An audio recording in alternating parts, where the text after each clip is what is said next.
This is a Film Stories original podcast. We made this.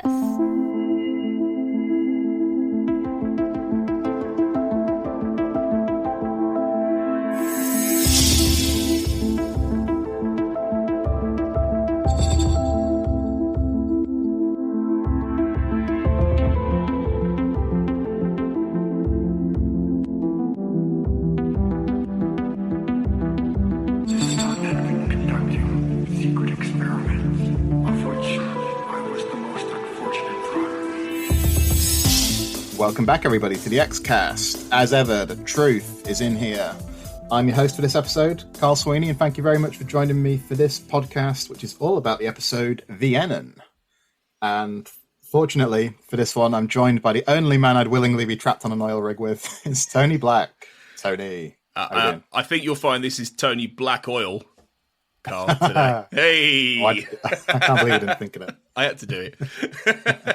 Yeah, I know. I would happily jump off an oil rig with you, mate. Absolutely. 100%. Would you willing, in slow motion, with limbs flailing and, green screen behind us? It is the most green screeny shot ever, but yeah, it's brilliant. Yeah, it'd have to be slow-mo. Yeah. We are like, we wish we'd been action stars or stuntmen, you and I. I think that's a whole other life we could have had. Although I'd have ended up like the one in the Fast Show. Did you remember the Fast Show? He was the deaf stuntman and he couldn't hear. And they'd say, go over there and put yourself on the... and he'd go, set myself on fire! Right! And he'd run off and do that. So I'd be like that guy. It's never too late to have a new career as a It's true. Hollywood action star. I think second act of our lives could be that. Yeah. It's good to talk to you anyway. Like, when did we last spoke on Roadrunners, didn't we? And we did. We tried in vain to make Sarah see the light on that one. And I think we're going to have to have another go at it at some point because we didn't quite succeed, did we? Yeah, I think there might be talk of a drunk Ice and Roadrunners patron chat. So I think if we get a pissed, I'm sure she'll like it then. Yeah, that's the way. Just get Sarah drunk and she'll like what we like. Yeah. But yeah, that was a good one. That's one of my favourites. I suspect she'd be more comfortable in this patch of season 8 now, really, because Mulder's back. There's a bit more meet cute stuff with Scully. So I think we're in the season 8 patch now that has, I think, the best of both worlds at this stage. So yeah, well, I'm recording alone soon with Sarah and Kurt, so I'll ask her about that when we do that. Yeah. But you were on Red Rum, right? And then, so we haven't heard from you since then. So how do you find the rest of season 8, post Red Rum up to about where we are now? Because obviously you get Mulder's return is the main thing, isn't it? So Mulder's return, Mulder interacting with Doggett and things like 3 words, introduction of Monica Reyes. How do you feel about the whole patch of the season? Well, I think I've always sort of said, and I've said it in the earlier ones, that first 6 or 7 episodes of season 8 are just really dynamite, and then it kind of it trails off a little bit when you get to things like Sure Kill. I think you get a few iffy, standalone stories, but then you get that mythology section in the middle it is great. I mean, it feels like one of the first examples of the X-Files. In fact, they never did anything quite like that in terms of a really condensed 4 or 5 part mythology story. And you can argue, in a way, I think the whole of the rest of season 8 from Per Manum through to existence is kind of one big connected story, even though they do episodes like Vienen and Empedocles, say, that are fairly, and Alone, which are fairly standalone. But they are a lot more weaved in than the earlier standalone episodes of the season that are far more detached. So I really like it. I think overall season 8 has very few fallow patches, and I think you have that whole mythology chunk. Those 4 episodes around Mulder's return are I'd say they're very indulgent in many ways, and they go to some, even for the X-Files, I think they test credibility. But are you referring to Mulder's return from the dead after an extended absence? Yeah, after 3 months in the grave. Yeah, a little bit. I mean, even for this show, but they are so entertaining. And three words is an absolute riot. So I really enjoy this patch. I mean, it's a great season overall, but I really enjoy this patch.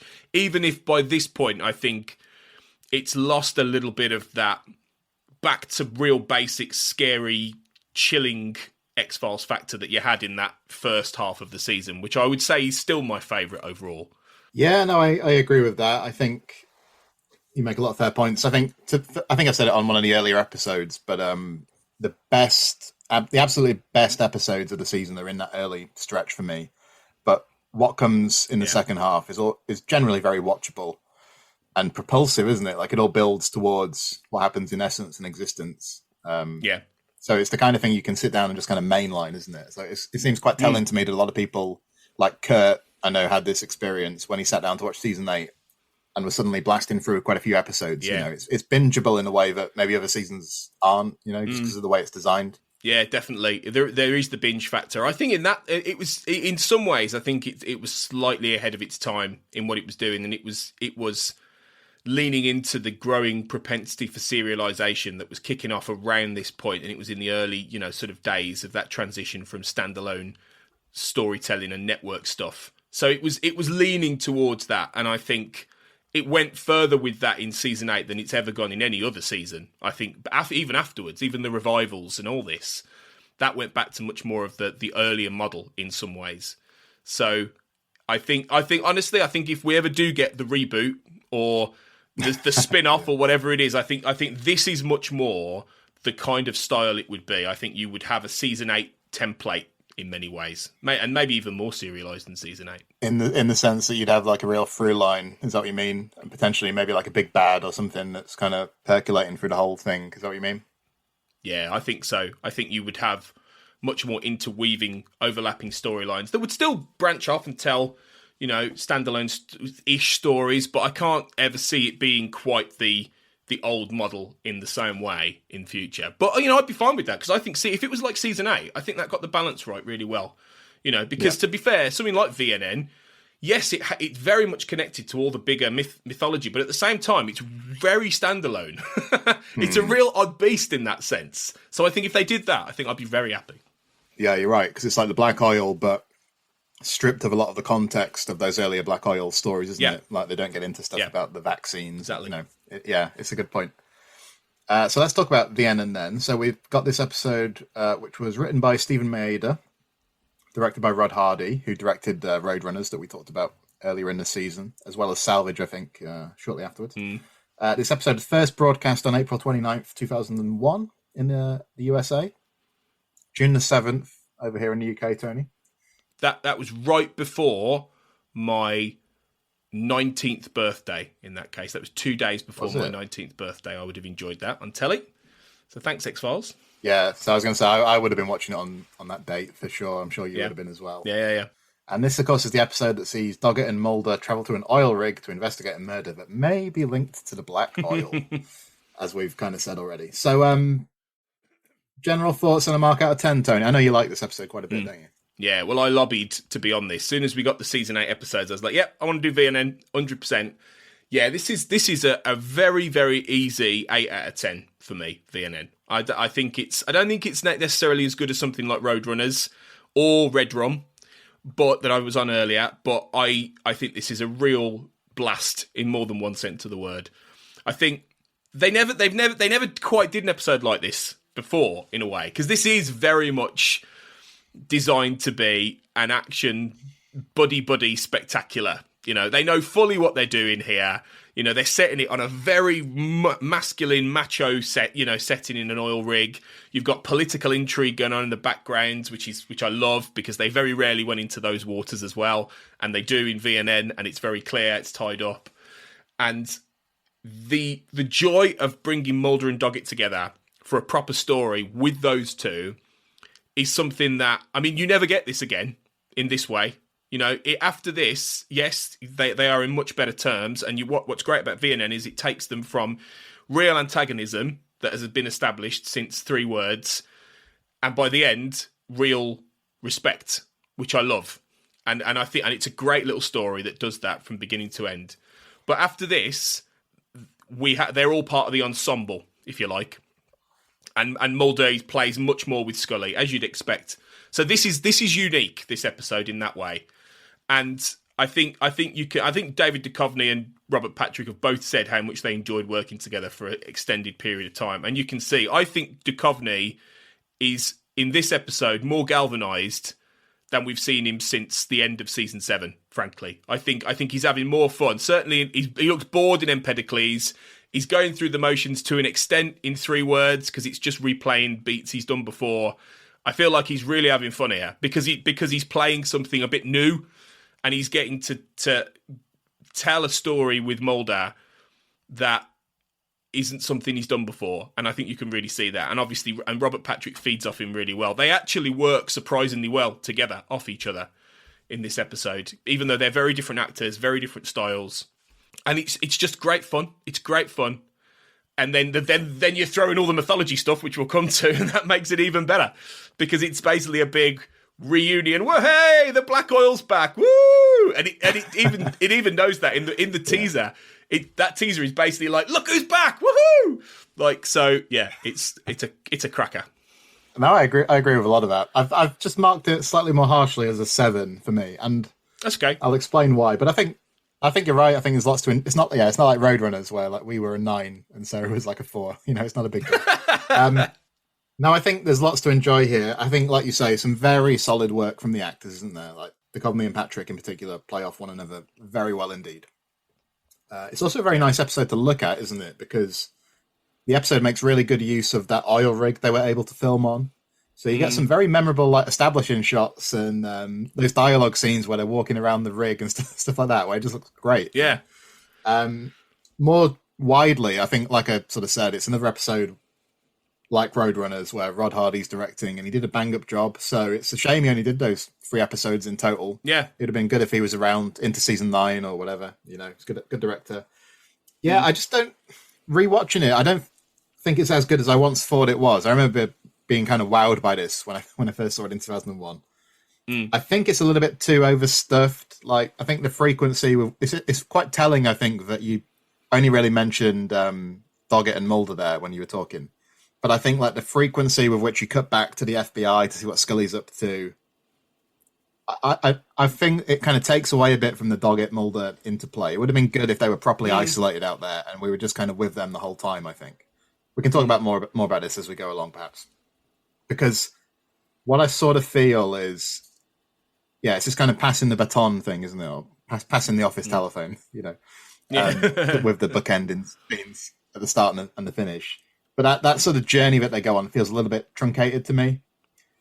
And I also think what's interesting is it's such a weird kind of beast in a way, isn't it? Like you say, this buddy action thing, which is quite evocative of stuff like Die Hard with a Vengeance or whatever. You know, some of those 80s and 90s action films people will have seen. Married with kind of a claustrophobic bottle episode in the style of something like Ice or Darkness Falls. It's actually quite an unusual blend, isn't it, to be honest? That's true. I think it's quite an exciting episode, but I never find it particularly tense in the way that something like Ice is. Do you know what I mean? So, you got both parts of this genre mashup. I got little kind of issues with both of them, but nevertheless, I don't want to sound too kind of critical because I think it's a very memorable, watchable episode. You know, maybe I'll go up to a 7.5 by the time we finish talking. I don't know. We'll see how it goes. Just before we get into the specifics. I was wondering what you think of this as like a production showpiece, you know, because like I say, you've got those oil rig scenes and they actually made use of a real oil rig. I don't think it was as far out to sea as it appears in the episode from what I can gather. Probably not. They had one day's filming on that oil rig to get everything done that they needed to do. And then they combined that with like interiors that they constructed and along with some scenes that they shot, not an oil rig, but an oil refinery. So some of the scenes where there's a lot of pipes in the image and all that are actually filmed at a refinery. It blends together quite seamlessly, I think. So they did a really good job. Yeah, what do you make of that? The scope of it? I think it's quite impressive, to be honest. I agree. I think it's great that they actually went to a proper oil rig for parts of it. You know, it was a closed down oil refinery in Santa Fe Springs, I think, off the coast of Santa Barbara. So yeah, not too far away. So that adds a real layer. There's a real layer of authenticity because you could have tried to do this on the cheap, and I think it would have really showed. It would have probably all been indoors. You'd have had one establishing shot of the oil rig, and you do get some of those, sure, but you do get the sense that they are in these proper locations. I think that helps. I think you it does quite a good job of evoking that grimy, enclosed sensibility, even if it isn't tense, because it's such a in a way a big. I mean, this was something I was going to get into. This story literally is Mulder and Doggett saving the world. because if that oil gets out, as he says, 90% of the planet can be infected. So this is the most short, enclosed, we're going to save the planet story I think the X-Files ever did. So it's really silly in that way. It is like those 90s overblown action blockbusters, which we both grew up loving, and I still love. But they are ridiculous and they are overblown. So there is a little element of that, which I suppose prevents it being truly scary. I don't know if, MC Gainey as the main black oil dude and all those guys are very scary. I wouldn't say they're scary. They're quite menacing, but I wasn't terrified of them in the same way that ice and Roadrunners get under your skin. So it is trying to balance those two elements. But I think in a visual sense, I think it's really trying to be that. It is trying in that classic X-Files sense to be a big screen story on a small screen. And I think even if it doesn't have the elegance of that we've seen in some of the earlier episodes of the X-Files, which are, even maybe with probably a smaller budget, look amazing. And you could put on the big screen. We were lucky enough to see Home, weren't we? Not too long ago on a big screen. It looks incredible. It looks amazing. So I don't know if Vienen would be quite as wonderful a big screen experience, but I appreciate the scope that they're going for and the fact they go for real locations. They use Steadicams, on the oil platform. It is ambitious, as the best X-Files always is. Yeah, no, because on the commentary track, Rod Hardy talks about those walk and talk scenes with Mulder and Doggett, where they're kind of traipsing around the rig and chatting about whatever. He was saying how those were explicitly designed to give them a sense of to show off the location, to give you a sense of it. They're West Wing scenes. Yeah. Walk and talks. Yeah. He also is talking on there about how cinematic he found the series, because he was saying the amount of money they had to spend on this episode was more than he would get on some of the feature films he's worked on in Australia, for example. Wow. Do you know what I mean? And this is on, quite a strict schedule, of course, where they got 9 days, I think, to film it, plus a couple of days for second unit stuff and whatever. So he talks a lot about on the DVD about the X-Files machine and how impressive it was at that point in time. He's saying even 8 years in, they're still kind of really conscientious, really pushing things. I think that does show in this episode, to be fair. Yeah, definitely. They're trying to go. They filmed this slightly out of order, didn't they, as well? Because they were trying to fit around Duchovny's availability. So I think they filmed this at number 16, even though it came out as 18 broadcast. So they had to do a bit of jigging around there. So what does that put it before? So they filmed this before stuff like Empedocles, is that what it was? That's what I would guess. Yeah. Maybe because they needed him for a bigger bunch of time, and then because he has a little bit less to do in some of those other episodes, doesn't he? Empedocles and Alone, he's more in the background. So, yeah. All right. Well, before we look at the scene by scene breakdown, we'll look at IMDb as we usually do. Do you want to hazard a guess, Tony? Rating on IMDb for Vienen? I don't think it's going to be mega high, but I don't necessarily think it's going to be too low. I'm going to say 8.2. Let's go for that. Just a tiny bit high. It's a 7.9, actually. Okay, that's fair enough. Which puts it equal 10th for season 8, and it's level with Permanum, and it's level with Alone. So, I like Permanum more than this, but I don't like Alone as much as this. But equal 10th, does that sound a bit low to you? Or is that about what you'd have guessed? I'd maybe bump it a couple higher. But yeah, I only slightly. I think that's fair enough. I can live with that. As long as it's in the top 10, then that's good. Yeah, that's fair enough. Yeah. A lot of the mythology, the more explicit, the more obviously mythology stuff is higher than this. Yeah. And there's obviously quite a fair bit of that, isn't there, in season 8? So maybe that accounts for part of that rating. Yeah, more than likely. All right, then let's take a closer look at Vienen.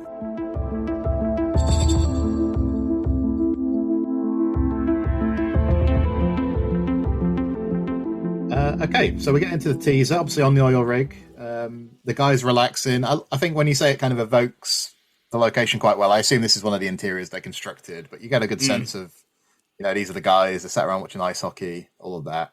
Yeah. I suppose the main twist in this teaser, isn't it, is that do you kind of assume that we don't know the names, I don't suppose at this stage, do we necessarily, but the Mexican guy we maybe assume is the antagonist, and then the twist is that the man with the mustache, Taylor, is the really menacing one here. So did you, is that how you took it, and do you think it's effective on that front? Yeah, I think so. It's a double-edged thing, though, because I think it's maybe playing on, like, sort of audience, I wouldn't say go as far as racist, but certain stereotypes, maybe, to begin with, and then it's trying to undercut them. I can't really...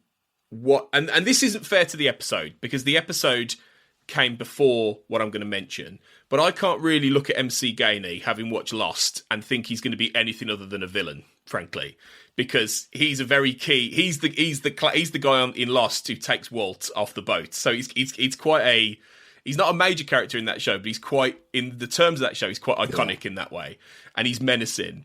And to be fair, he'd played a lot of parts like that before the X-Files. He was a character actor for quite some time, doing quite roughneck, parts. I think he might have been in Jonathan Mostow's Breakdown. I don't know, like J.T. Walsh was. He might have been, or there's films like that around that period anyway that he's in. So whether I thought this at the time, I don't know. But it is a good subversion. But equally, he's very good at being a villain. So because he's such a tall, imposing, aggressive character. But no, it is quite good. I like this whole teaser. And to be fair, right from the get-go, Mark Snow is throwing the most bombastic score at you straight away. I love his music on this because he's scoring it like he's scoring the most epic thing in the world. It's all stuff. It's great, and I love that. So yeah, it's a damn good teaser, I think, particularly how it ends. No, it is good. I do wonder, and I don't know the answer to this. Like, do we lose out by not having the suspense of who, what's really going on the oil rig? Like, we know from the get-go that this guy Taylor is a big part of it. We don't necessarily know that they're all infected on the crew, like we find out later. But it's not like something like Ice, is it, where there's a huge amount of mystery around who we're really looking, who the antagonist is and all that. I don't know if there'd be time to sort of build it up like that with all the other stuff that's going on in the episode, perhaps. Maybe that's the thing. Well, I think maybe they didn't go down that route because they knew that this was going to be the big black oil comeback story, and they just wanted to throw that right at the audience straight away. And I mean, the key thing with this is that it's not just the black oil story; it's actually bringing back something we've only seen once before, which is the radiation. Because that, I think we only saw that in Piper Maru and Apocrypha, I think. I don't really remember seeing that irradiation effect that the oil can do any other time. Otherwise, it's just then infecting and then it's doing all the creating EBE stuff, all that stuff that they did over the 3 seasons when they started to explain it. But you never really saw the black oil much itself. You didn't see it at all after Fight the Future. This is the first time we've properly seen it since. So I think it was just about throwing that at the audience and saying it's not a mystery suspense story. It is, we're going to clue you in that the black oil's here, and what this is going to be more is Mulder realizing that's what it is, the political intrigue of what it means, and the action theatrics of Mulder and Doggett having to save the world, as I say. So I think they were coming at it from a different point of view. Whether it would have been I think it would have been a different episode had they left it mysterious, really. And maybe, I mean, there is another way to do this in that you don't know it's the black oil until towards the end. And that would have been cool, that this guy dies and they go there and they investigate a death. And then suddenly, you know, halfway through the episode, black oil comes into this guy's eyes and you're like, what the fuck? That would have been brilliant in a way. So there's definitely 2 ways you could have done it. That would have been a bit more like something along the lines of maybe Red Museum or something. You know, those episodes that take a swerve. You're in a standalone event, you're in a mythology story. I suppose the way you describe that sounds kind of like that. Yeah. Yeah, I'm not sure the effect of the glowing radioactive guy with the black oil. I don't like the effect as much as just the oil swimming under the eyes is a really cool effect. The radiation, I'm less sure about. Anyway, but then we go to the FBI headquarters, the X-Files office. Doggett can't get into the office at first. Yeah, what's that about? Mulder's locking the door from the inside. He's still paranoid, isn't he? Yeah. But what I like about this, and I don't know what you think, but like you say, it's sort of taking him on a bit of a journey, taking him on a bit of an arc between the two of them, and it starts off here where there's... It's not quite outright hostility, is it? It's not like they're sort of screaming at each other, but it's very wary and guarded, isn't it, this first exchange? How would you describe it? It's a lack of trust, particularly I think on Mulder's side, because he doesn't have. It's kind of like when in 3 words he comes back and he's like, "Who's this Doggett guy?" And Scully's saying, "No, he's a good bloke." He doesn't have the context we do, and Scully does for who Doggett is, and that he's a good guy. And I suppose it's fairly natural for Mulder to be this distrusting, even though he's had a few weeks now where people have been saying, no, Doggett's a good dude and all this kind of thing.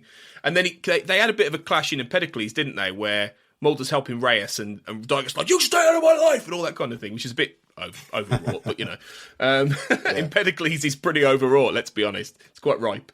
But yeah, I suppose they needed an episode like this because they needed to get to a point where Mulder could be confident that he's not the kind of people he's spent years dealing with in the FBI, these traitors, or these dodgy characters like Spender was, say, for instance.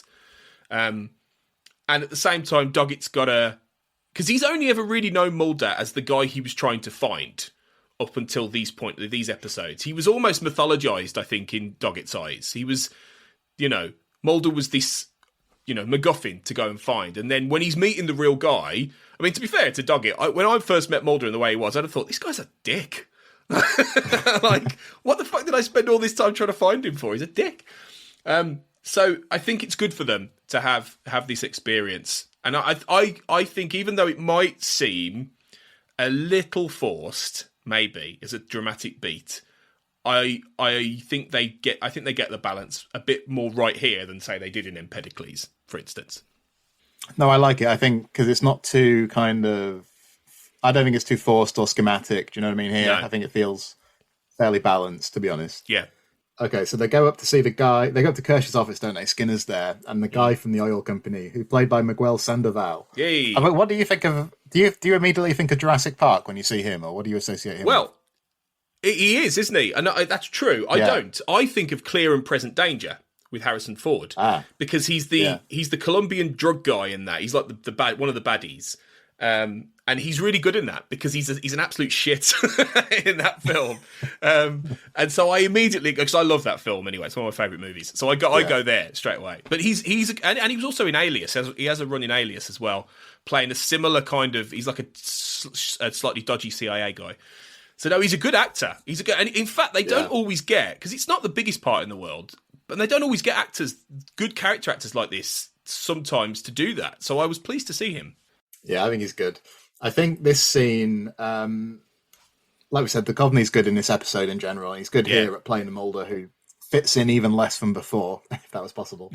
And his focus is quite nicely done, isn't it? Because his focus is not on the broader geopolitical stuff that's being talked about. He remains quite focused on the death of Simon de la Cruz. So I like that a lot. I think the beat that feels a bit forced to me is that thing where Mulder assumes that Kirsch is sending Scully to the rig. It's like, come on, Mulder, put your Oxford education to good use. It's not that hard. You can't send a figure out woman. what he's talking. Good scene though. Good scene overall. It is a good scene. Yeah, I feel like in that moment, Kirsch should have gone, well, obviously, I'm not going to send a pregnant woman. What are you even talking about? But no, it is a good scene. I think you're absolutely right in that Mulder is even more isolated now and out of the picture than he ever was. The fact Kirsch is now calling the shots as well, and Skinner's essentially hasn't really got the same amount of power anymore, doesn't help, because he built up that relationship with Skinner where Skinner had given him an incredible amount of rope. Whereas now, as we saw in that first chunk of season 6, and they quite rightly realised that was great, and they wanted to find their way to bring that back. Kirsch is excellent in that part, that he's just got absolutely no fucking time for Mulder or any of this whatsoever, and James Pickens Jr. is so good in that way. So it is a good scene. I wonder if for the all the geopolitical stuff, I love all that. I love the whole idea that there's drilling rights between Mexico and America, and it's complicated politically. And this Martin Ortega guy is saying, we've got to be careful. We don't want too much publicity because I love all that. I think that's great, and it's really nice to get that in there and tie that into the black oil actually, because the black oil previously has always been, I think when we first met it was in this World War II plane, wasn't it, or submarine or whatever that was on the bottom of the ocean. But it's been established in canon now, in mythology, that it's in the world, it's under the ice essentially, or it's in the planet, and it has been for millions of years. So to find a way to bring that back and tie it into a geopolitical tussle about oil is really clever. I think that's a great idea. Would it lose certain people though? I think maybe some people wouldn't be that bothered about that, and maybe switch off a little bit when all that was going on, certain viewers, whereas, and maybe that's why it makes sense for Mulder to be the one to say, look, he said, I'm not bothered about any of that, basically. This is about a man's death. So, I don't know, what do you think? No, I think it's good. I think whether you needed to return to it later on very much is the thing I was wondering about. Because I think that's what happens during the episode, isn't it? You cut back to the autopsy bay and Miguel Sandoval turns up there at one point. And I just wonder if maybe after this early part of the episode, if we'd have just been with Mulder and Doggett, would we have lost anything really? Because all those scenes with Scully and Skinner and whoever, Kirsch turns up at one point, doesn't he? They're all quite good. They're all pretty serviceable. But I think it's notable, like I said, you started off by talking just about Mulder and Doggett. A lot of the mailbag comments really just talk about Mulder and Doggett. It does seem like whenever you cut back to the FBI and some of this stuff is talked about there, that seems to be firing up people's imaginations a bit less. Do you know what I mean? Yeah. Do we lose something by cutting back and forth to the FBI headquarters? Could we have stayed just with Mulder and Doggett on the rig? And if we did do that, maybe that would have ratcheted up the tension a bit more. And do you know what I mean? Yeah, I think the only bit that I think cutting back for, which is quite important, is when Scully's explaining about the pineal gland and the virus being dead and all that. I think that's the only bit you could have necessarily gone back and it made. But they need, partly, I think it's to give Scully something to do, in this episode. Yeah, no, I think so. Yeah. Because they worry that she would barely be in it. So I think there is some of that, really. But no, it is a good point. Because earlier in the season and stuff like Via Negativa, you get barely any Scully at all, don't you? So at certain points in the season, they were quite happy, or that at least it happened that her presence would be really dialed back. But it does kind of feel like in some of these later season episodes that they're trying to balance everything, doesn't it? Yeah. And that happens in Alone as well. You get a certain amount of Scully, you get a certain amount of Mulder, you get Doggett. Do you know what I mean? They have an ensemble now that they have to kind of juggle a bit. And sometimes it works really well. And other times, maybe a bit less so. Do you know what I mean? Well, I mean, this then becomes the big problem for season 9, doesn't it? Because Scully, essentially, for most of those episodes, is a bit of a third wheel, and you could tell most of those stories without her, and she feels a little bit pointless by that point. So, yeah, it's a little bit of a glimpse into what's to come. Whereas, yeah, I agree with you in that. I mean, episodes like Very Negative or Red Rom as well, where she's barely in that either, but she didn't need to be. That's the thing. That story, as I talked about, was the only X-Files episode to do a story about a guest character. Essentially, even Doggett was a supporting character in that, let alone Scully. So I think had they leaned into that a little bit more, I think I would have loved. But I think it's network television at the time. They wouldn't be afraid to have whole episodes now without Scully or without Mulder, I think, and focus on different things in this day and age. But back then, it was slightly different. They would worry. I think audiences would stop tuning in the next week if your two favourites weren't there back then, I guess. Yeah, I think that's why the enforced absence of Duchovny through much of this season actually works pretty well, doesn't it? Because it's he's in 12 episodes, but some of them are just cameos, really, aren't they? Yeah, basically. And but I think that kind of forced them to come up with some interesting ideas to work around him. But you're right, that was kind of atypical for the time, certainly. Yeah, definitely. Okay, so I was going to ask you about the mythology stuff here. So it is pretty self-contained, isn't it? We've seen the Black Oil multiple times, but this almost could have been a separate story, couldn't it? It could have been something slightly different that had the same kind of effect. Because it is more like the story they told in Ice in some ways. In Ice, you had this thing that was below the surface, which if it infected everybody and got to the mainland, it would have caused a big problem. So actually, that's similar to what you're saying with this being a saving the world story. That's what Ice was in some sense, but this is a bit more kind of overblown about it, isn't it? Or a bit more kind of obvious about it. Grandiose, yeah. It could have been done with Ice. They could have made an Ice sequel in some way. Obviously, they'd have had to tweak it, in concept, but they could have done. Yeah. But it all tracks. Like, there's no sense of like continuity issues with this stuff, is there? With what's been established before, is there? It all seems fairly straightforward, to be fair. Well, what's interesting is that they don't mention what the virus does. In that they don't let this get bogged down in the fact the virus actually incubates an alien DNA and births an EBE, which they don't do any of that. They ignore it, and essentially they just establish this is an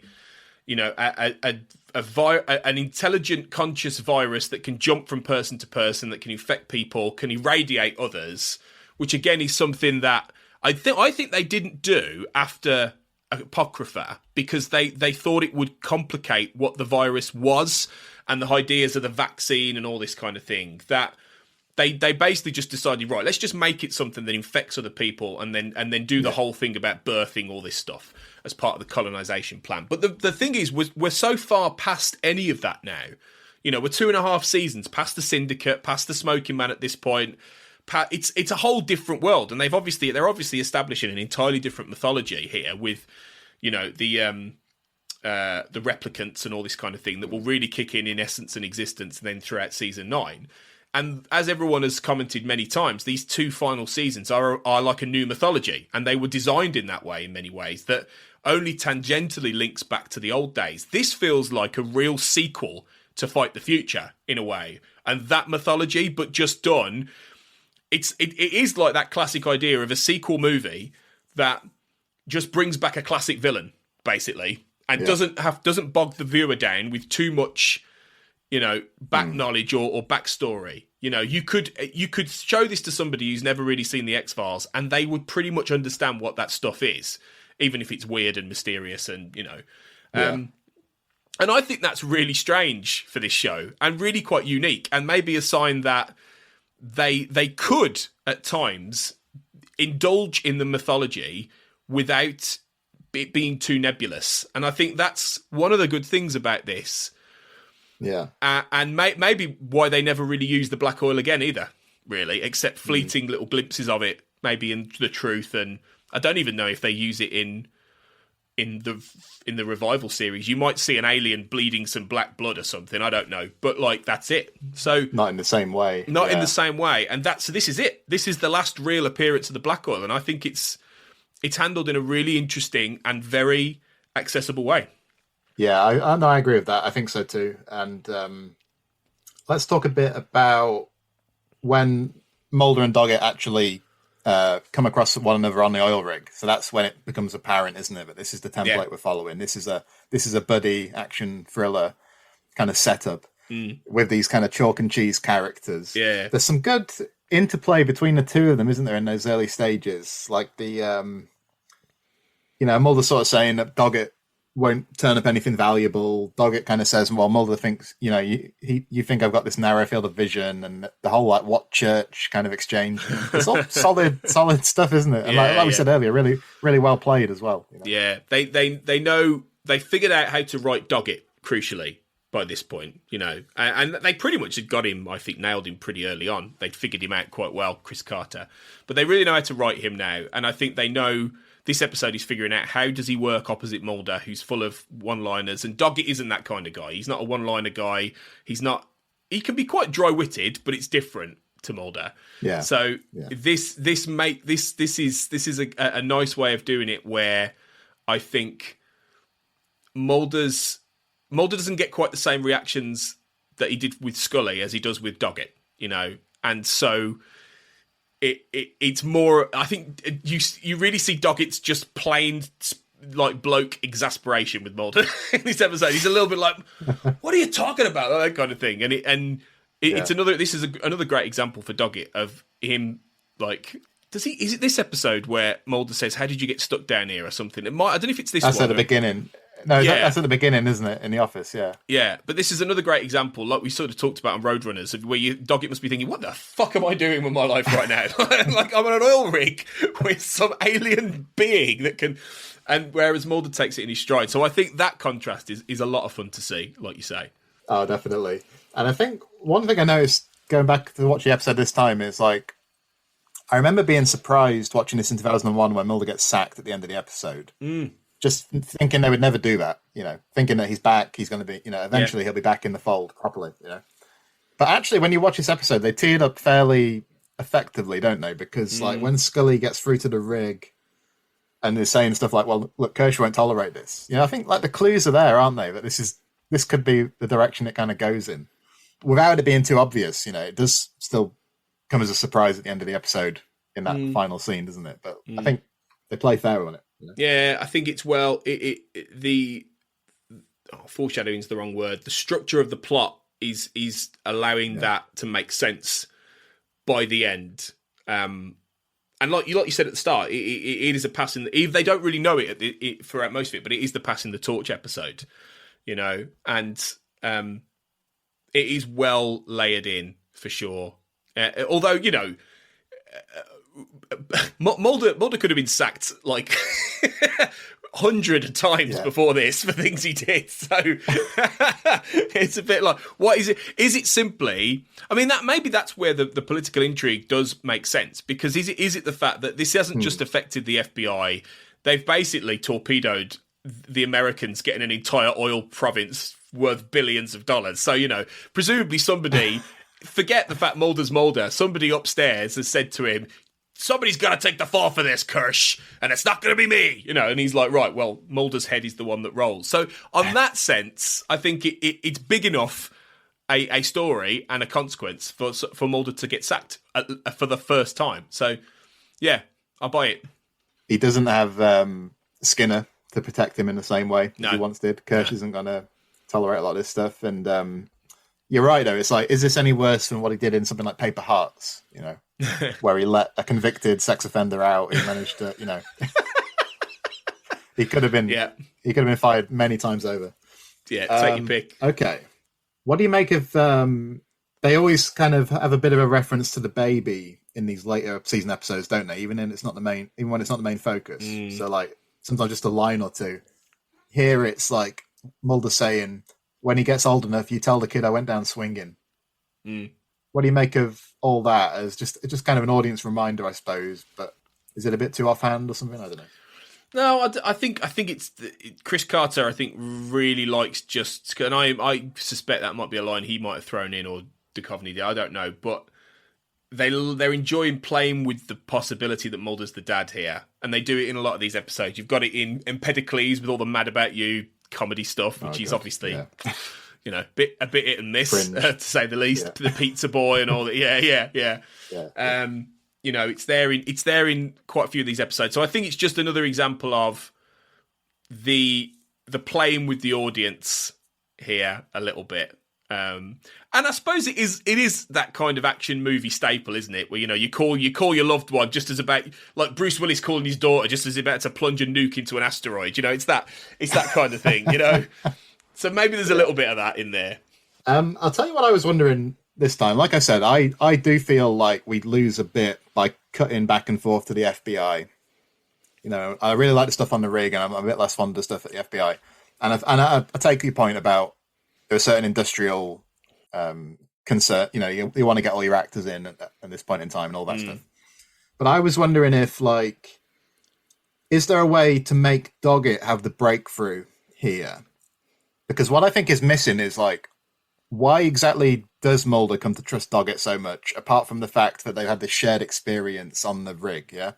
But, like, I think what would have been really satisfying is if Doggett has some kind of brilliant moment which makes Mulder see, okay, the X-Files is in safe hands with this guy. And I don't think that ever really happens. It's just that they go through a lot and they jump off the rig together and all of that. So when Scully hypothesizes that Dela Cruz had this genetic immunity to the virus because of his cultural heritage and all of that, I'm just wondering if there's a way you could have given that to Doggett. And he wouldn't have been able to do it in the same way. He wouldn't have been able to put it in scientific terms or anything. But maybe if he has the breakthrough, that would have given Mulder a really palpable reason to want to pass the torch at the end of the episode. Do you know what I mean?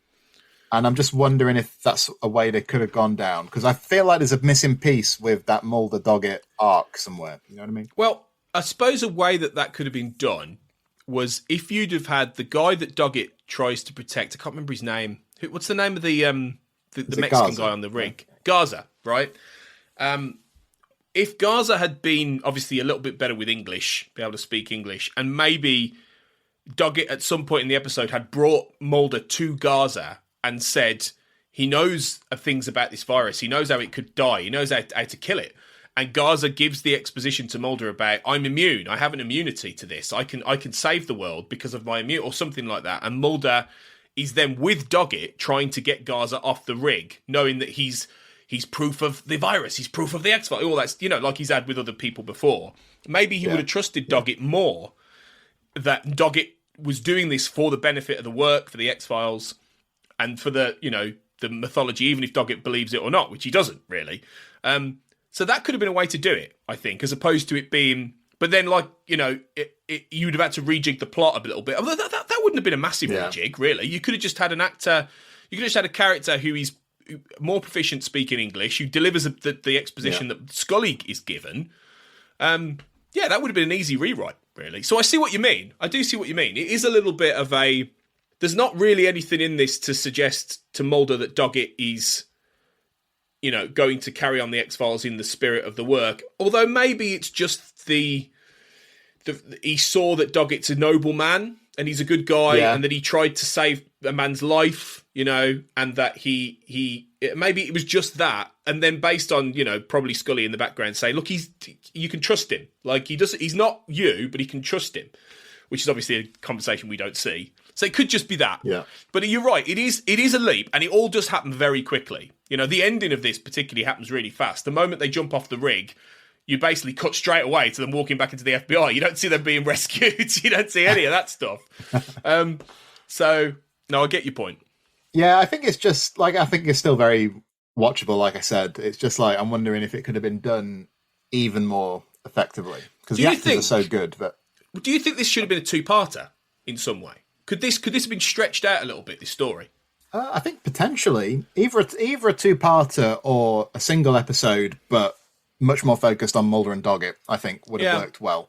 I think there's enough intrigue there with the story, and like you said, the geopolitical kind of underpinnings and the fact that it's got these mythology trappings. There's enough there to make it a two-parter potentially. Which episode would you sacrifice then from that back half of the season or whatever? I think Alone, kind of disposable. What do you think? No, I'd get rid of Empedocles because really, Alone is a good showcase for Doggett having to go alone with all this after Vienen. And even though it's not the greatest episode in the world, the core idea is good. Empedocles is just a little bit over the top and daft. As much as parts of it are fun, that's the one I'd get rid of. You go from 3 words into a 2-part Vienen story. You wouldn't even have to necessarily start it on the rig, maybe. You could almost do an episode of investigating a death, that's linked to all this intrigue, linked to oil workers. Part 2, you stick them on the rig. Bob's your uncle, and then you go into Alone. That's maybe an alternate way of doing it, but maybe. I would really miss the scene between Mulder and Reyes in Empedocles. True. Because I think those two don't get to play with each other very often, and I think they have a particularly good exchange there. True. That's true. She's not bad in that. So it was good to see her again before the finale. So yeah, that's true. Let's talk a bit more about that final act though. Before we get to them I want to talk about them jumping off, but before that, pretty good stuff. I think the crew gathering outside the room and all of that, and Doggett trying to tune into the radio, and he picks up the Ride of the Valkyries, doesn't he? The Wagner, Wagner music. Yeah, Wagner, really? Yeah, it's good. It's good stuff. I really like Duchovny's enunciation of the word "moot." It makes me laugh every time. Yeah. It's rapidly becoming when he goes, moot. that is exactly that. So yeah, no, I think like I said earlier, exciting episode. Even if I'm never feeling particularly fearful in the way I do in Ice or Roadrunners, whatever. But exciting and propulsive. I think there's maybe a slight dip in the midsection as part, like you say, when you're cutting back to the FBI and Scully's explaining the immunity stuff, and then you've got some scenes of Mulder and Doggett sort of walking around the rig, talking to Taylor, and obviously we know he's infected by the oil, and all this kind of thing. That stuff, we're a little bit ahead of them, I guess, and it's a little bit disposable. That's the bit I switched off a little bit. I'll be honest, watching it. but then, like you say, it's really starts then to ramp up towards the ending, and that final end act is cracking. But that midsection is a little bit, yeah, that's where I'd be tempted to bring the episode down at half a point. I'm not going to, but that's the bit I would lower it, because I think it dips. Yeah, because we know a little bit more than the characters do, don't we? Yeah.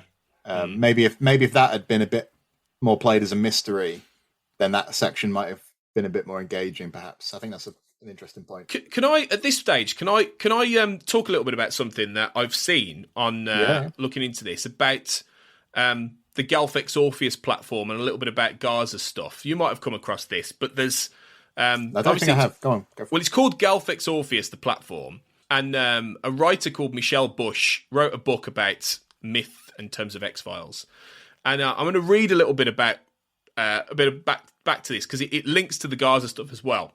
So Michelle Bush says that the name Galfex Orpheus is a reference to the mythological figure of Orpheus, who was a poet and prophet back in Greek mythology. And according to the myth, Orpheus' wife Eurydice stepped on a viper, was bitten and died. Hades, the god of the underworld, after hearing Orpheus' music, 'cause he was a musician, allowed Orpheus to retrieve his wife's soul with one condition: he must not look at her until the two of them have climbed safely out of the underworld. Orpheus fails, and his wife's soul is returned to the underworld. Michelle Bush compared Orpheus' otherworldly singing to the broadband signal, which is the catalyst for the events on the rig. And in the episode, Mulder Doggett and the two Indians, obviously, as she puts it, wreak havoc because of their fear, and the black oil slips back to the underworld. And she mentions that the title of the episode, Vienen, which means they are coming, doesn't explain what who the they are, and that's a slightly connected point.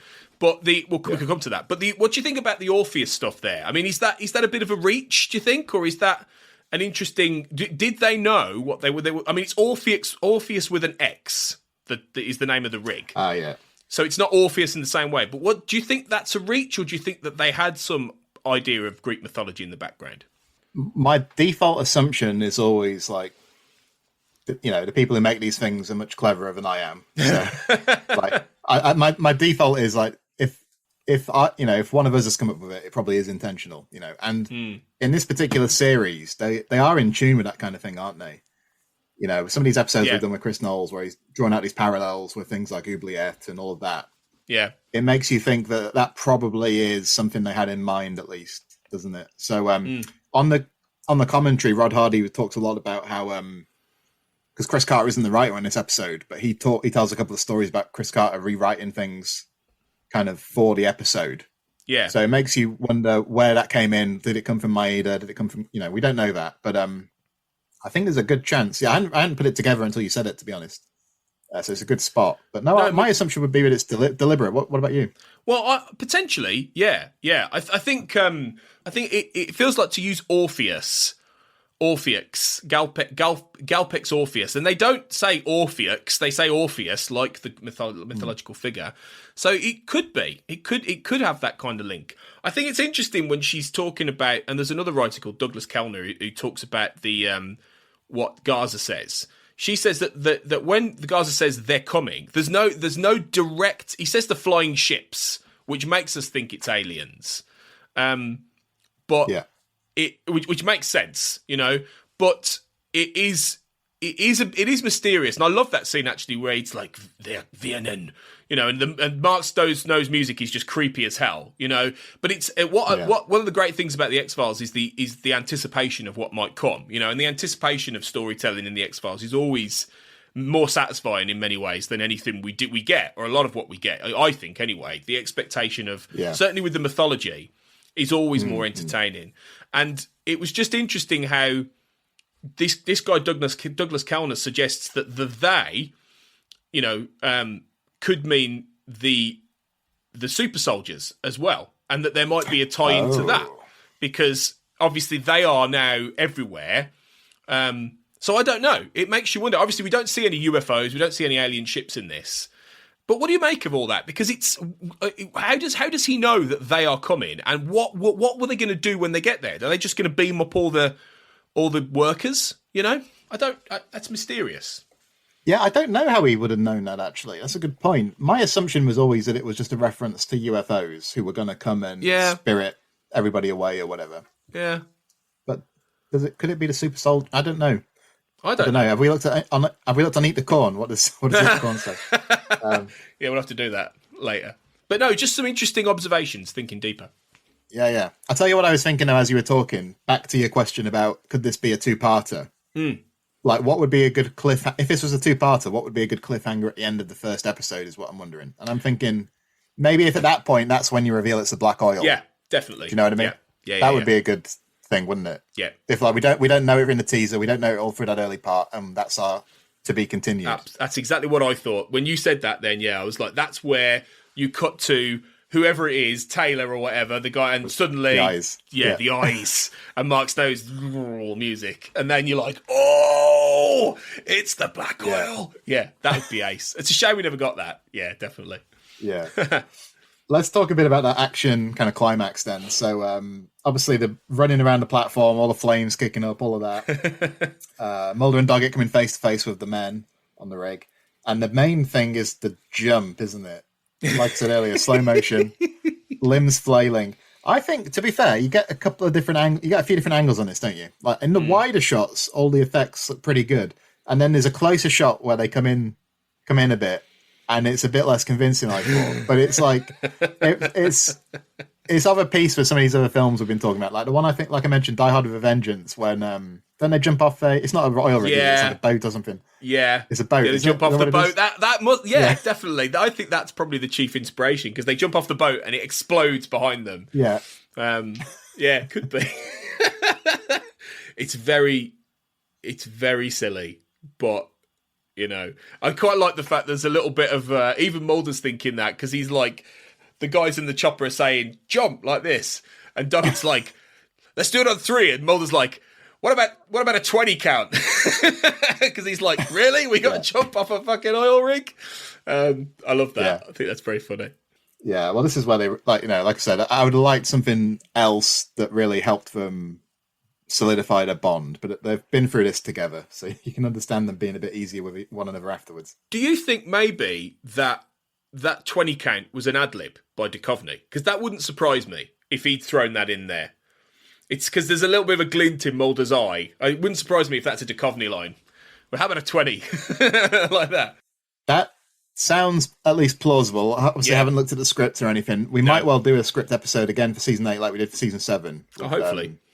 The scripts that Cathy has got. We'll have to organise that soon. But that could be something I can ask her. Yeah. But it has that ring to it, doesn't it? And I think with this episode, I heard that, like, there wasn't much rehearsal time. It was just like because they had this one day at the oil rig, they were just rehearsing things like once or twice before the cameras would roll. So it makes you wonder how much is kind of improvised here or ad-libbed or whatever. Yeah, maybe. I don't know. If it has that ring to it, doesn't it? That's all I can say at this point. It's that whole bit though. I love it. I do love it. It makes me laugh every time.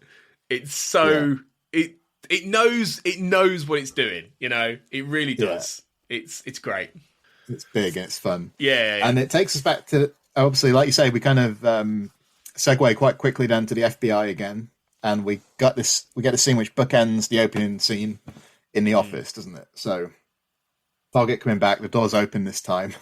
Yeah. Mulder's there, and of course he reveals that he's out. He's been 86th. It's the first time I ever heard that phrase, by the way. 86. That's an Americanism. Same. Yeah. What does that mean? Is that a baseball term? 86th. I've looked this up before and forgotten it. So it's something like that. 86. It probably is, isn't it? Something like, yeah. Oh, right. No, hang on. So 86 is slang meaning to throw out, to get rid of, or to refuse service to. It comes from 1930s soda counter slang, meaning that an item was sold out. There's varying anecdotal evidence about why the term 86 was used, but the most common theory is that it is rhyming slang for nicks. So I've been 86th, I've been nicked. Ah, right. Okay. Interesting. That is interesting, because we have loads of that kind of stuff with Cockney rhyming slang that people use, So that's interesting. There's a bit of that. That's cool. Yeah. So Mulder says, like, to Doggett, you're all the credibility this office has left. You've seen it now. Like you said earlier, Doggett has actually seen a lot more than this, hasn't he? But Mulder doesn't necessarily appreciate that or know that. Mulder never encountered the Jesus slug. Like, even Mulder, I think, with the Jesus slug would have gone, what the fuck is that? Yeah. Or literally Doggett's first case was a man bat. You know what I mean? It's like, he wasn't eased in slowly, was he? With something like Sherkill, with the X-ray vision assassin. No, he's throwing a bat straight away. It's true. A bat and a slug. So what do you make of this scene? I like it. I think it's appropriately kind of concise, and it's not like really triumphal or anything, is it? It's not like Doggett's kind of the master of this domain. He's answering the phone and he's making all these decisions. He's like staring at that phone at the end with a pretty flat expression, isn't he? So there's that level of uncertainty that you can read into his face. And I like those kind of notes of ambivalence they add into it as well. I think the scene works well. I agree. And I think there's also a little bit with Doggett sadness, because this is never where he intended to be. He came in intending to look for Mulder, and he came in as an investigator, and he's now become part of this new conspiracy that he understands is something. There's something going on, but this isn't his work really. And so there's a little bit of him looking, going, how have I ended up here? Which is obviously they play with later on, but also, and it takes realistically the end of existence for him to be with Reyes with a better mindset with this. But there's a little bit of, wow, okay, like what do I do now? And I think that's great. I think it'd be much better than any kind of, sense of success. That wouldn't have rang true at all. Mulder, however, doesn't seem that arsed. Mulder doesn't seem that bothered. Like, he's a bit like, right, it's up to you now. I'll see you later. Bye. Yeah. I'm surprised he wasn't a little bit more. Maybe it's just that he just knew this was eventually going to happen now, and that things have changed so much after such a long time away, or his literal death. I don't know. It just seems like his reaction is a little bit, this is yours now. See you later. Well, maybe he knows, maybe he kind of has a forewarning of what's going to happen in Alone, where it's like, okay, he's out the FBI, but he can insinuate himself back in his investigations very easily when he wants to. Yeah, maybe. He's just like, I'm still around. Maybe. Okay, so I think that sort of brings us to the end. I think, it's a very fun episode, I think. It's very watchable. Any final thoughts before we get to the mailbag? Well, it has a really good character arc. I think that's the key. Even though there's a lot of silliness and a lot of fun, a lot of mythology and all this floating about, a really propulsive, interesting story, the character arc between those two is great. They work really well together. You get from point A to point B by the end, and it's quick, could have been a bit deeper, but you get the point, and I think it works. And it's nice to see them getting on by the end as well, and actually that pairing is just a lot of fun to watch. So no, it's a very satisfying episode. Like you say, you get the point. I think, like I said, it could have been fleshed out maybe a bit more, a bit better, but I take your point. I think it works well, and the actors work really well, and there's a real novelty to seeing them two together in this episode. For sure. Which, like you say, is not really going to happen again, is it? Nope. Properly. Not like this. No. Not like this, for sure. Okay, let's see what people thought in the mailbag.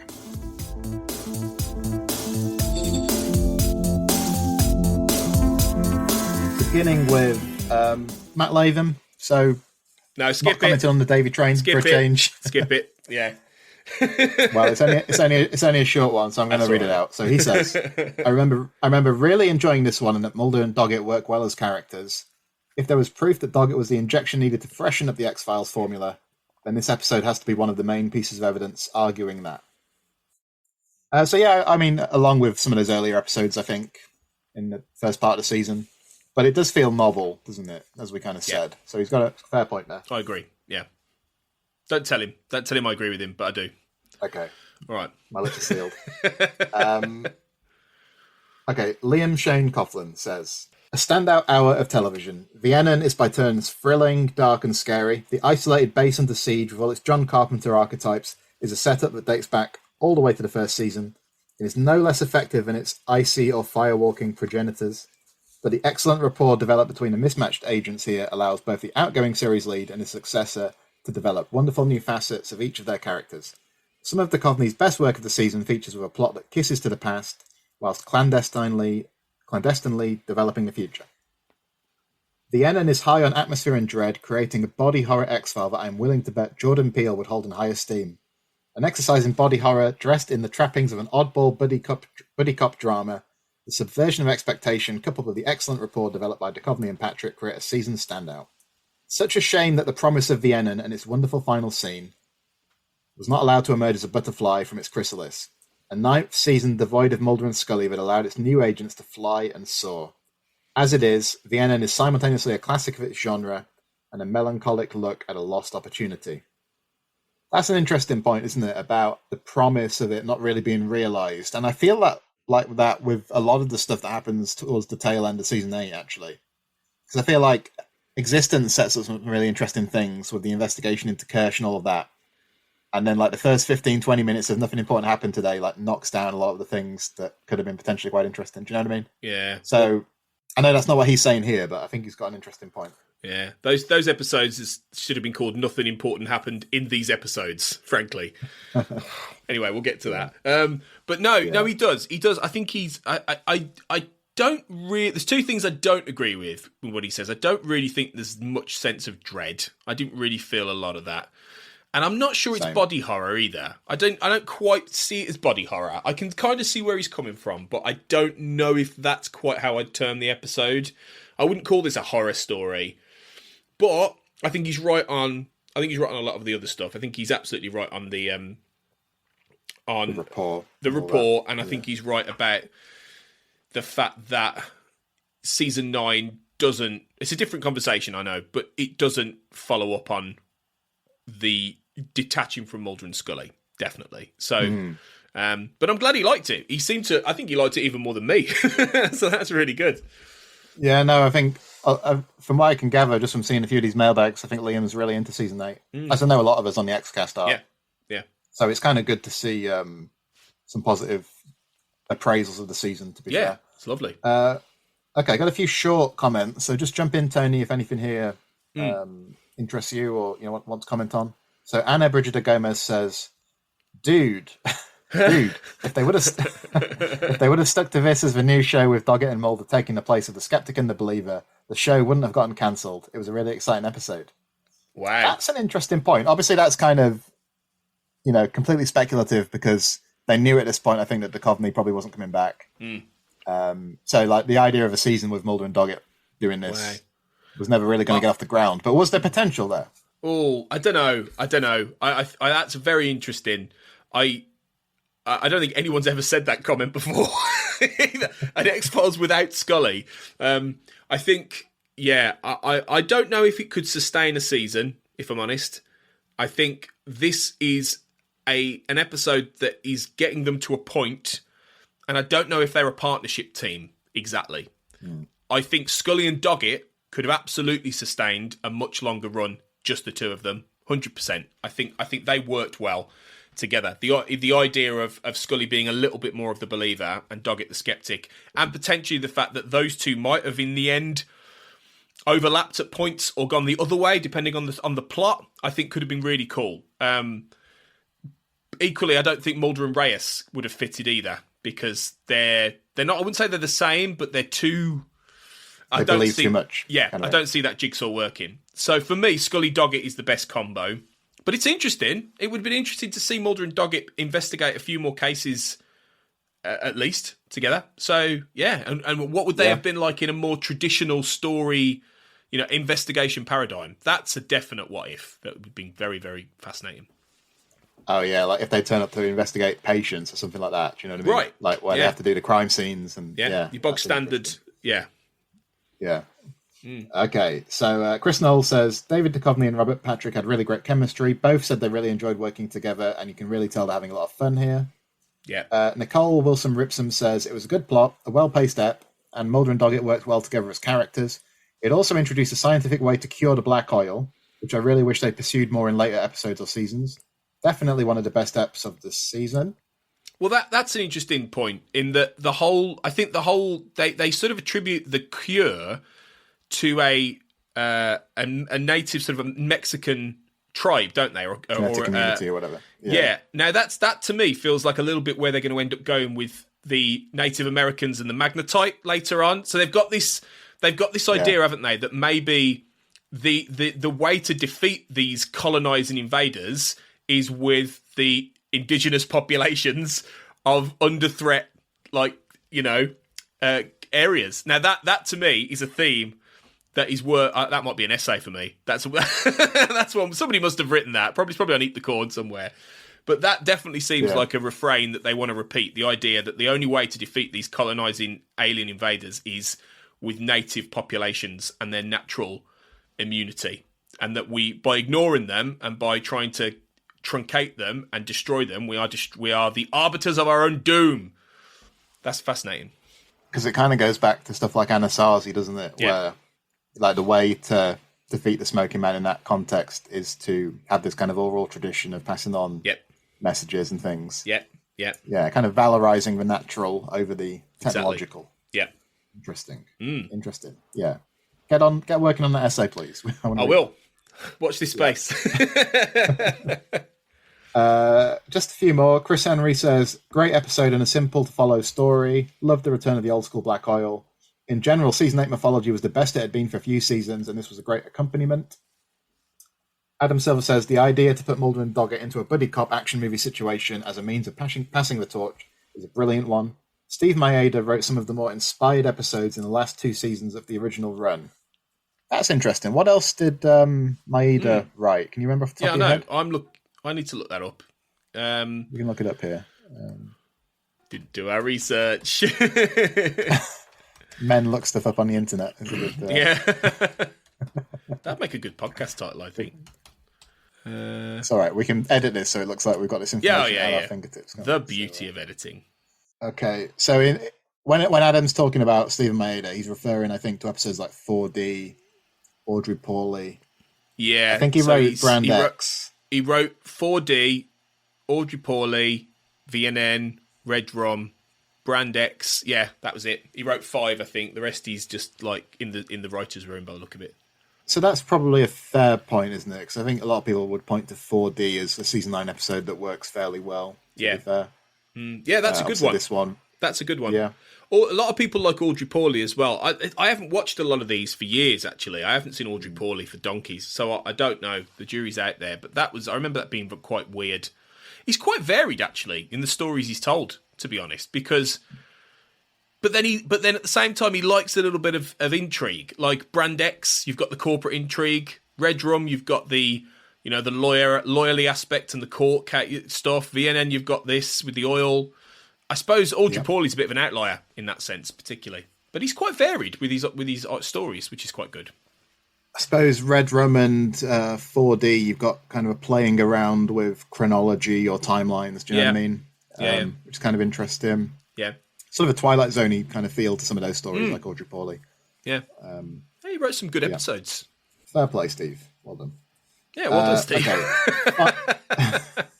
Final comment from Andrew Levitt, who says, a solid episode that brings back the Black Oil in a classic, threatening way. The secluded, isolated location of the oil rig is a great way of ramping up story tension in a similar way to episodes like Ice and Darkness Falls. The tension between Scully, Skinner, and Kirsch enhances this, and it's great to see Scully's scientific background supporting the case again. MC Gainey's performance is fantastic as both the lovable Bo Taylor and then the terrifying character possessed by the Black Oil. The buddy cop banter between Mulder and Doggett is fun whilst remaining true to both characters. And although potentially racist, the way the Black Oil can't affect Mexicans is an interesting way to look at the genetic diversity of the human species. The ending is somber, but ultimately a long time coming given everything Mulder has done over the course of the series. Overall, an excellent episode, 8 out of 10. So he goes along with you, 8 out of 10. Interesting that... So he's the only one that really mentions Scully in the mailbag. But he thinks those scenes enhanced what was going on elsewhere. So that's interesting. I'm glad he felt that way. Did you find Bo Taylor lovable? I'm not sure I say lovable. Yeah, I wouldn't say lovable. No, no, I wouldn't go quite that far. But he's definitely good at the menace.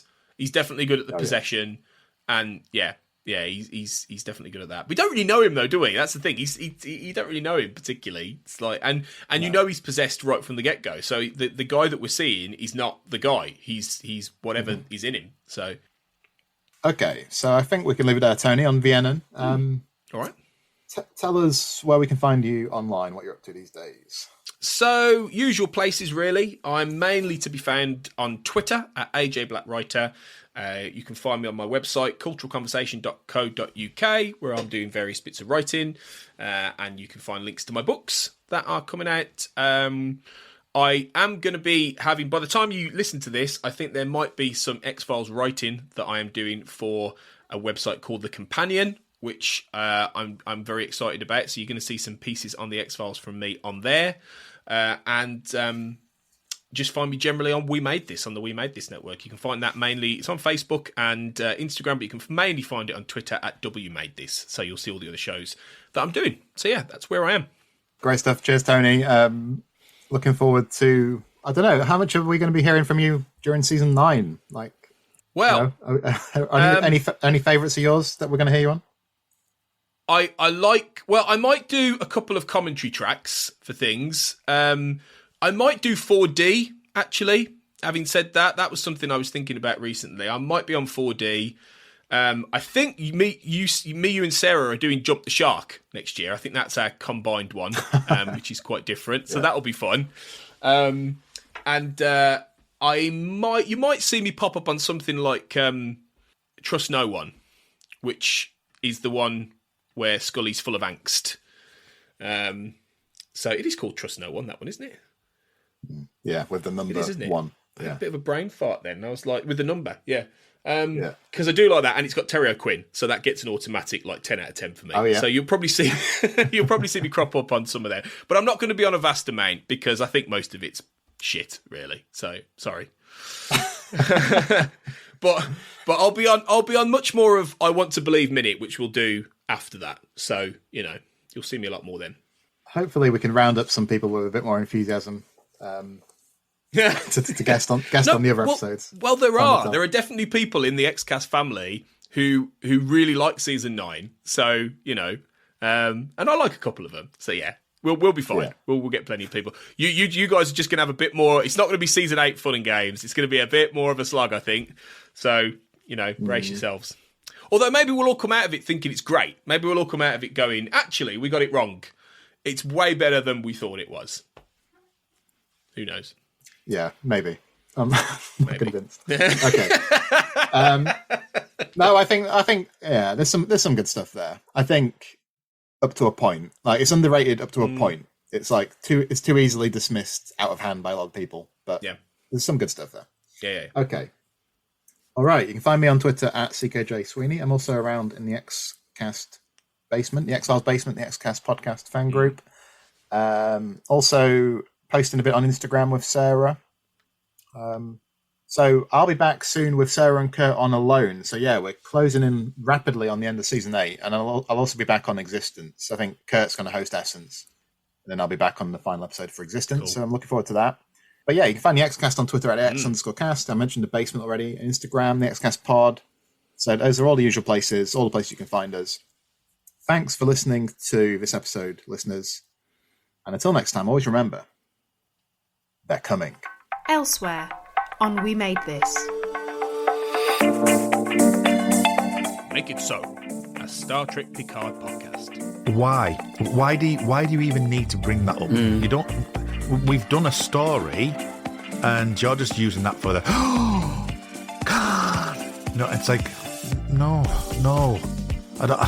I don't get it. I understand it. I understand Soongs are always going to be in some way related to the Kang story because of genetics and the stuff like that they've done. I get it, but to do that, and if it comes in season 3, if it's a main thing in season 3, then I'll hold judgment. If it doesn't get mentioned in season 3, then what was the point?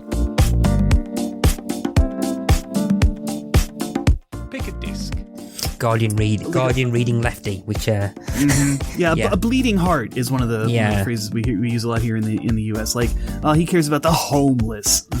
I'm sort of shifting into my Limbo impersonation. Oh, he wants to house the homeless.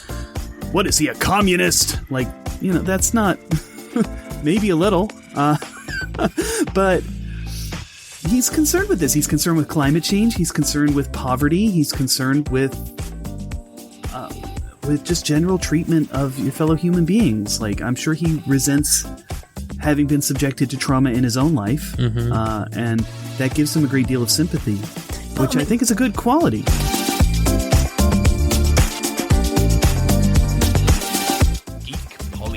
Third one, are the following names of hops US space shuttles or both? Brilliant. First one, Atlantis. No, it's a US space shuttle, but is it a hop? I'm going to say it's just a US space shuttle. Correct. Good. Have I got to get best of three again? Yeah, I didn't know that was a space shuttle. Well, that's my poor knowledge, that is. Second one, Galaxy.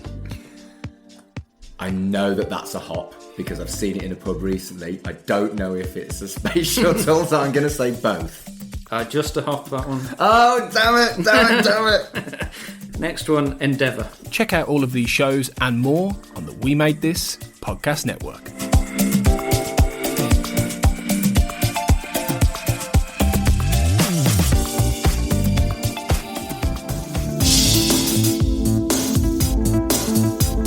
The Xcast and X-Files podcast was created by Tony Black and is produced and hosted by Carl Sweeney, Sarah Blair and Kurt North. You can find the podcast on Twitter at the X_cast, on Facebook by typing in the Xcast, and in our group, X-Files Basement, the Xcast podcast fan group, and on Instagram at the Xcast pod.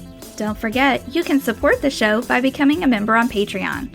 Our patrons get early access to episodes, behind-the-scenes chats with our hosts and a thriving community of X-Files, and other premium interviews and specials. To find out more and subscribe, you can go to patreon.com/thexcast.